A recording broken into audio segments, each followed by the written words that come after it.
Okay, continue with the Marvel vs. DC, again going based off the book. There are a few fights that are mentioned since most of the major fights are taken care of. Ironically, I think this fight got one or two panels, and it was Batman and Venom. As always, I use a 9-point system. Intelligence, fighting ability, strength, speed, durability, think of like endurance, and vulnerability, energy projection, versatility, and whatever wasn't covered in the previous things called the X Factor. We ran into this. This, of course, is the Eddie Brock Venom. So, specifically more geared towards fighting Spider-Man. Again, you've got a former journalist, former photographer, versus Batman. So for intelligence, it goes to Batman. For fighting ability, you've got a brawler versus Batman. For strength, Eddie Brock, at this point in time, is at peak human strength with a symbiote. So he gets the advantage when it comes to strength. Speed. While Eddie Brock does have enhanced speed during the time he's Venom, I will still give a speed with more of a maneuverability edge, somewhere like Batman. Durability. You know, this is the endurance. This is, you know, are you going to get tired?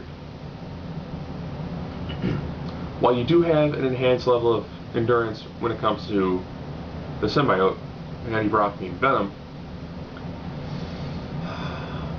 Batman is probably as close as you can get from an endurance standpoint before you break that level to superhuman.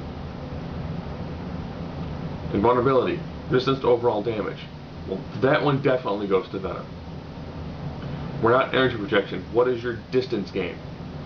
From a distance standpoint, you know, I'm going to have to probably end up giving this one to Venom. You're probably thinking, what more does Venom have at range?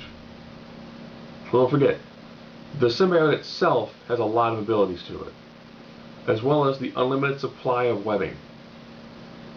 So you get someone who has natural weaponry versus essentially the utility pack.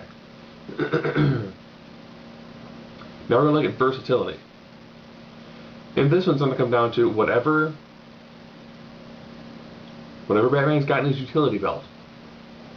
You know, if he were to have any knowledge of a symbiote, which he might because he has met symbiotes before,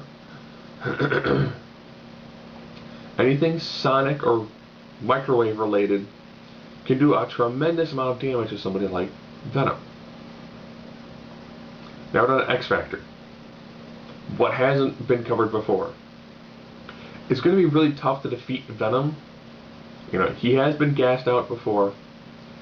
You have to use a sonic attack to actually do damage to Venom himself. When the symbiote goes away, even temporarily, Batman versus a normal dude, he's got him. But he has to first get past that symbiote. So, more often than not, Batman's going to win this fight. He's got a lot more skill to him. Now let's be honest, his utility belt normally has anything you can think of, and I'm pretty sure he does have enough sort of smoke bombs and intelligence and enough of background fighting creatures like this. You know, has he fought a symbiote before? Yes, he has, during crossovers before. Has he fought somebody of this strength? Yes. He's fought people like Bane, people like Killer Croc. He's fought somebody who's a more physically imposing force. The one that's going to really give Eddie Brock a better chance of winning this fight is going to be the symbiote. It's also his Achilles heel. If they fight near a bell tower, sonic vibration from the bell is enough to weaken Venom. There's a lot of external factors that can really affect Venom.